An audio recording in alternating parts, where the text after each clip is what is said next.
지난 시간에 이어서 이번 시간까지 시장을 읽는 남자가 선정한 내년을 이끌어갈 산업 트렌드 5가지를 선보이도록 하겠습니다. 일단 지난 시간에는 2가지의 산업 트렌드를 확인해봤고 나머지 3가지를 확인하겠습니다. 먼저 제가 제시했었던 5가지 산업 트렌드는 스마트화, 스스로, 그리고 젊은 아시아, 고령화와 친환경이었습니다.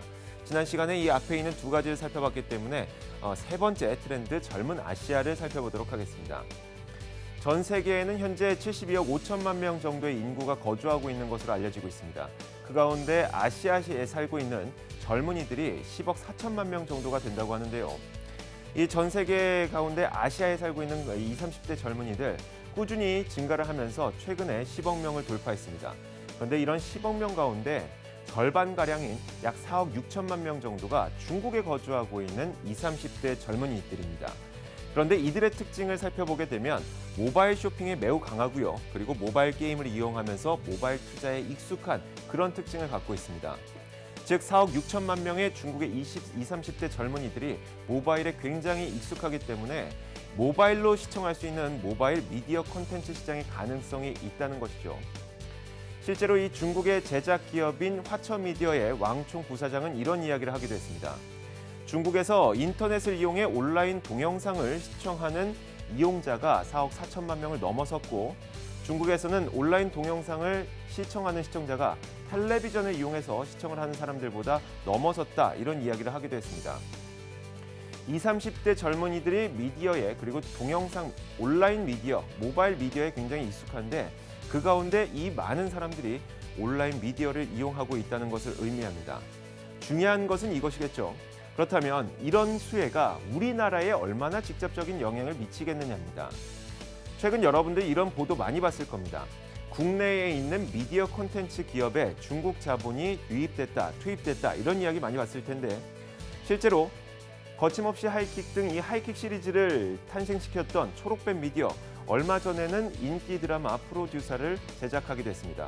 그 초록뱀 미디어에 중국 자본이 투자를 해서 최대 주주로 올라섰고요. 그리고 국민 MC 유재석이 소속되어 있는 FNC 엔터테인먼트 여기에도 중국 자본이 들어와서 이 12%의 지분율을 확보하고 있습니다. 여러분들이 항상 영화관에 가서 한 번씩은 보고 올 법한 브랜드죠. 영화 배급사의 브랜드.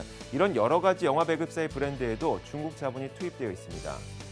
왜 중국 자본이 우리나라에 있는 국내 미디어 콘텐츠 기업에 투자를 하고 있을까요? 단순히 가깝기 때문만은 아닙니다.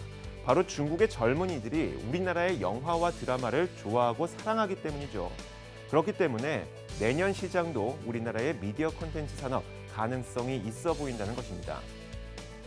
4번째 트렌드는 바로 이겁니다. 고령화인데요. 우리나라의 고령화도 빠르게 진행이 되고 있고 전 세계 고령화도 역시 진행이 되고 있습니다. 그런 가운데 우리가 삶을 살면서 한평생 동안 사용하는 의료비 가운데 절반 이상을 65세 이상에 사용한다고 합니다. 이렇게 많은 의료비를 65세 이상, 즉 고령화에 사용을 하고 그렇다 보니까 고령화가 진행되면 진행된 국가일수록 이 증시에서 헬스케어 업종이 차지하는 비중도 꽤 높습니다. 자, 이런 고령화가 진행되고 있는 가운데 누구나 이 고령화를 인정하고 있지만 하지만 문제는 우리나라 노인 인구가 얼마나 빠르게 증가하겠느냐는 것이죠.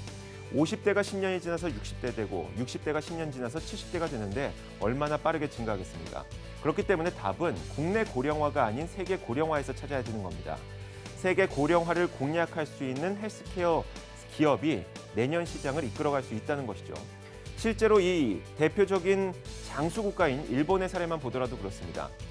고령 인구가 빠르게 늘어나고 있지만 일본 내에서 사용하는 의약품의 생산량은 그렇게 크게 늘어나지 않습니다. 반면에 해외로 수출하는 의약품의 생산량이 증가하고 있는 것이죠. 그렇다 보니까 일본 증시에서 포함되어 있는 이 일본의 헬스케어 산업들, 일본 증시의 수익률보다 훨씬 더 높은 수익률을 기록하고 있습니다. 바로 이 초록색 선이 그것을 증명하는 것이죠. 마지막 트렌드는 바로 친환경입니다. 파리 기후변화 협약에서 분위기는 교토 의정서와는 사뭇 달랐습니다. 그동안 가장 많은 이산화탄소를 배출하고 있음에도 불구하고 의무 감축 국가로 포함되어 있지 않았던 중국과 미국이 이번에 포함이 됐고요. 굉장히 강한 강제력까지 포함이 됐습니다. 이번 파리 기후변화 협약에서는 모든 국가가 이산화탄소 배출을 감축해야 되고 교토 의정서보다도 강제성이 강화됐죠. 다시 말하자면 이제는 모든 국가들이 힘을 합쳐서 이산화탄소 배출량을 줄여야 된다는 것입니다. 지금까지 가장 많은 이산화탄소 배출했던 산업은 바로 자동차와 석탄 화력이죠. 그렇기 때문에 자동차에서 이산화탄소 배출을 줄이기 위해서 이 전기차 산업이 빠르게 성장할 것으로 보이고 석탄 화력 발전의 비중이 줄어들면서 풍력 발전의 비중 그리고 태양광 발전의 비중이 크게 늘어날 것으로 보입니다. 이 가운데서 가장 주목받는 부분이 바로 전기차 시장인데 미국의 전기차 라인업 불과 3년 전까지만 하더라도 9종밖에 출시가 되지 않았습니다. 하지만 불과 3년 만에 26종으로 전기차 라인업이 늘어났죠. 이렇게 빠르게 증가하고 있는 전기차 시장이 내년에도 산업을 이끌어갈 것으로 보는 겁니다. 지금까지 시장을 읽는 남자가 선정했던 5가지 산업 트렌드를 살펴봤습니다. 이것만이 전부가 아니겠죠. 여러분들 더 큰 눈을 뜨고 다른 산업 트렌드를 검토하시길 바라겠습니다. 내년은 올해보다 더 나은 한 해가 되길 빌겠습니다. 시장을 읽는 남자였습니다.